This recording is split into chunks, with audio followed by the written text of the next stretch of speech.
Is that where they at? No, one. Just one over a million. So, 5. All right, from Goodall, FightHype.com. I'm here with the man himself, Bullet. What's going on? Y'all know what time it is, Rolly time.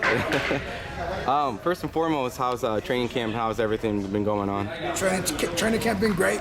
Get ready for WBA world title at 140. Come May 13, Rolly will have that strap. We ready to go for the next. Now, I don't know if Sean had the opportunity to ask, but the whole, changing of the opponent, with Alberto Puello originally being the opponent, pulled out.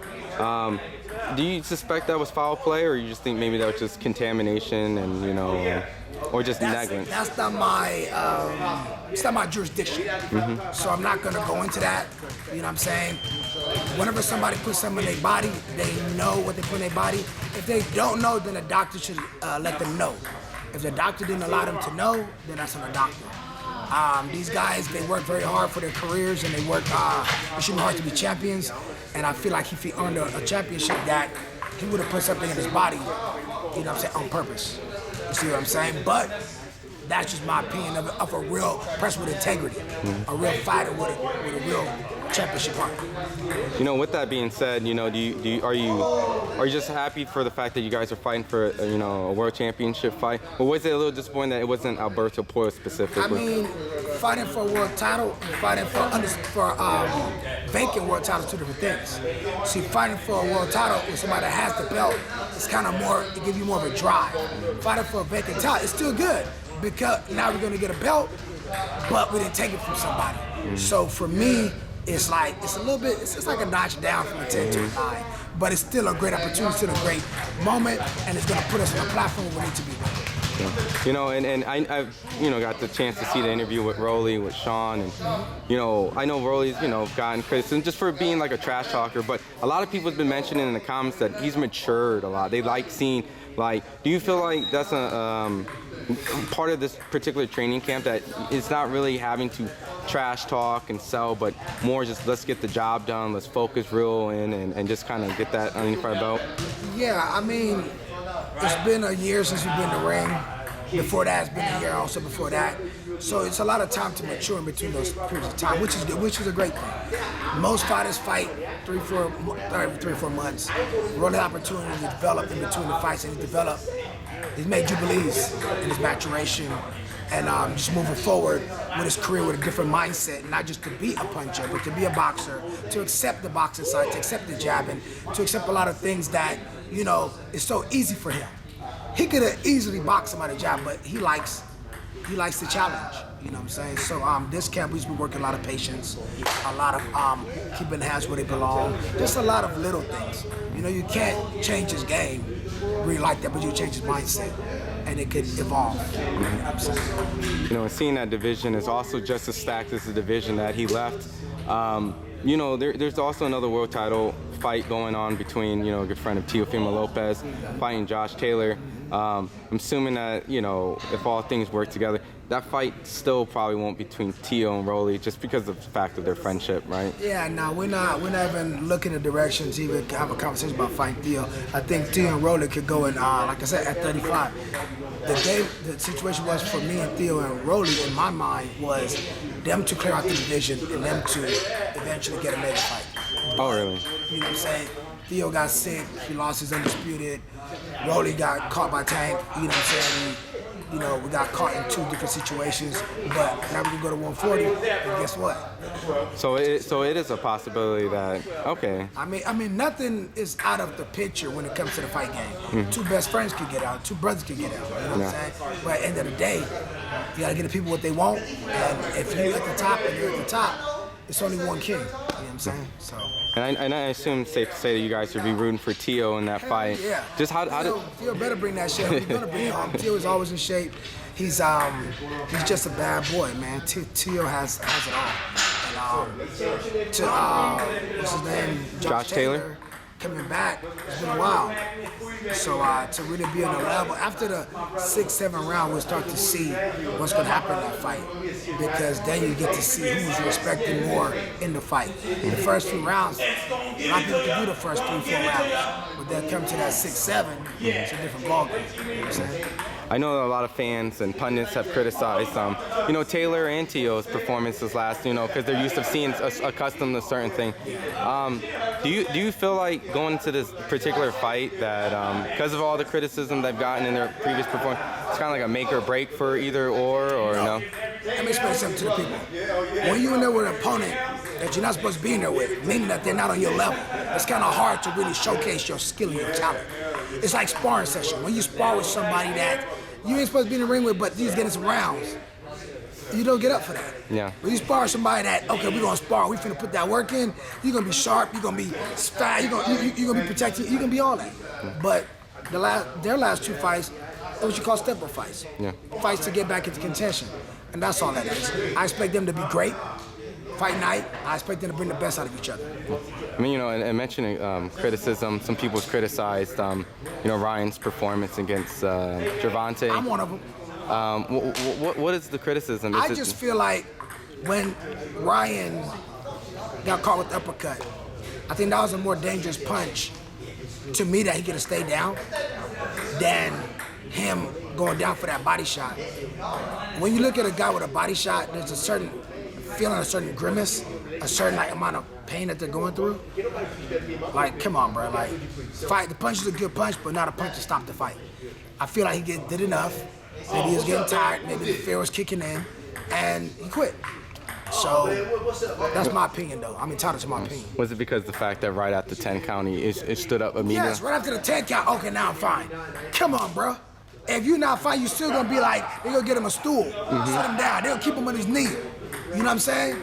Come on, bro. We gotta be real out here with ourselves. Yeah, you can love someone, you can respect them, but you still gotta be real. And seeing the fact that the fight, some of the numbers look like it came out.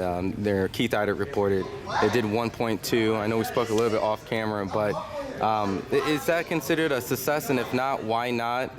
Today's day, 1.2 is okay for guys that's not social media friendly or savvy.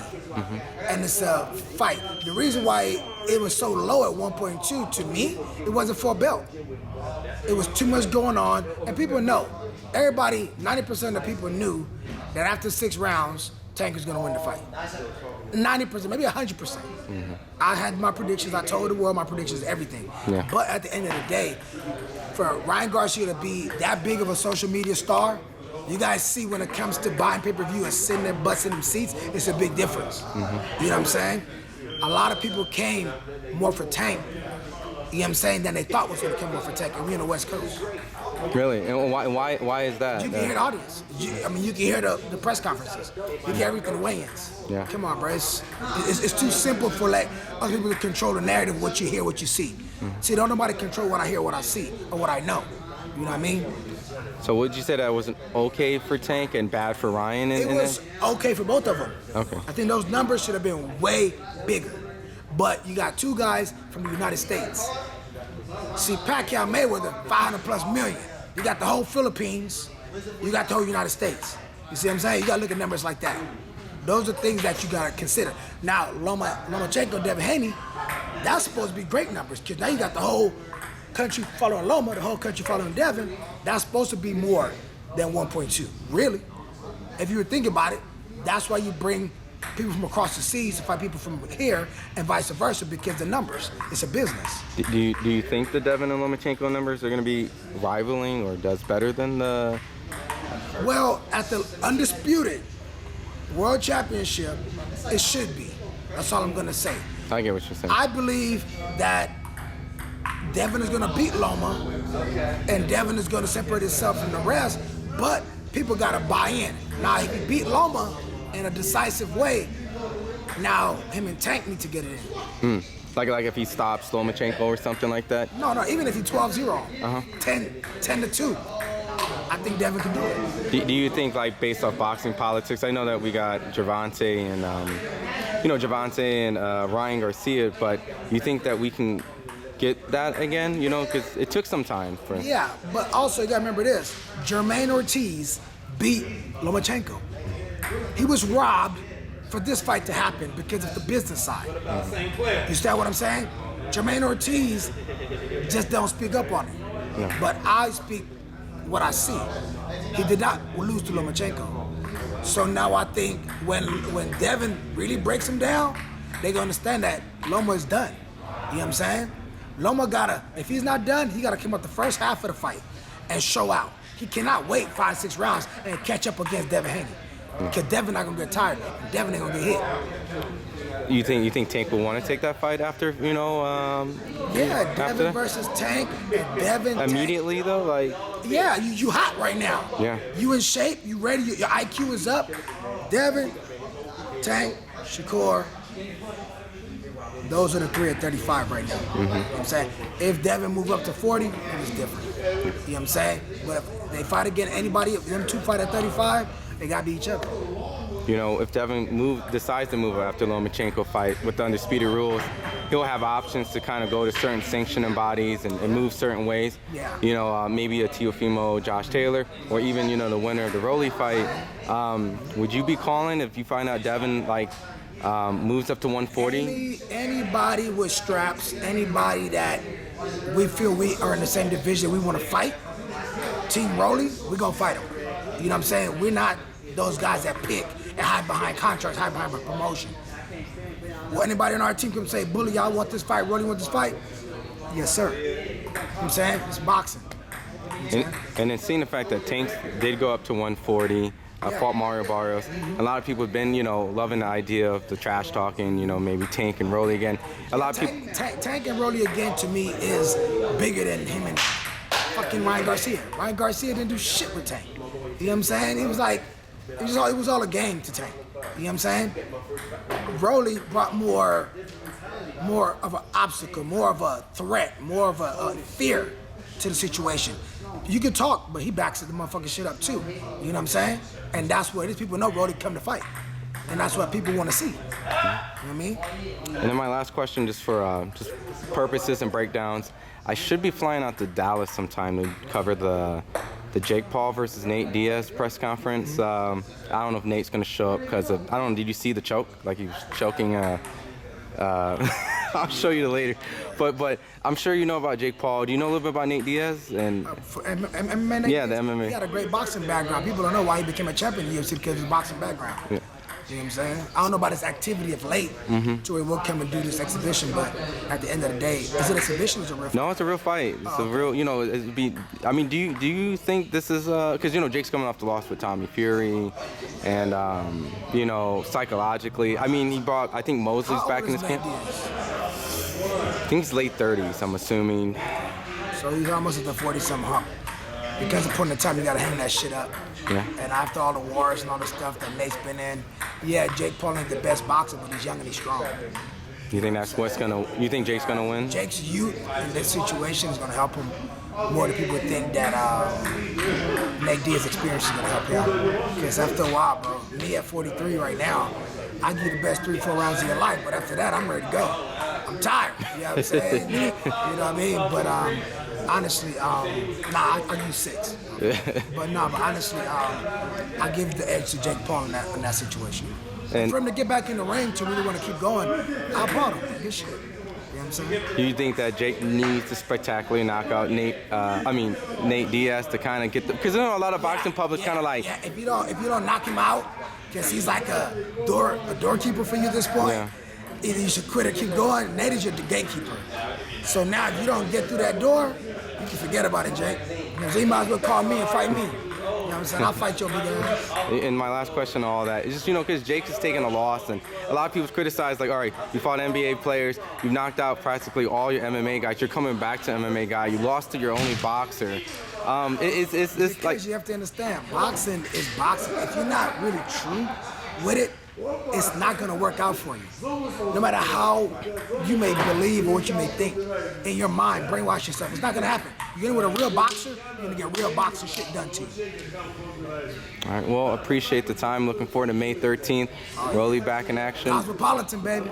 Awesome. And then, and any last messages to tell the fans where they can follow you on social media? Man, you know, Bullet _Beast _ boxing, and my real name on Facebook.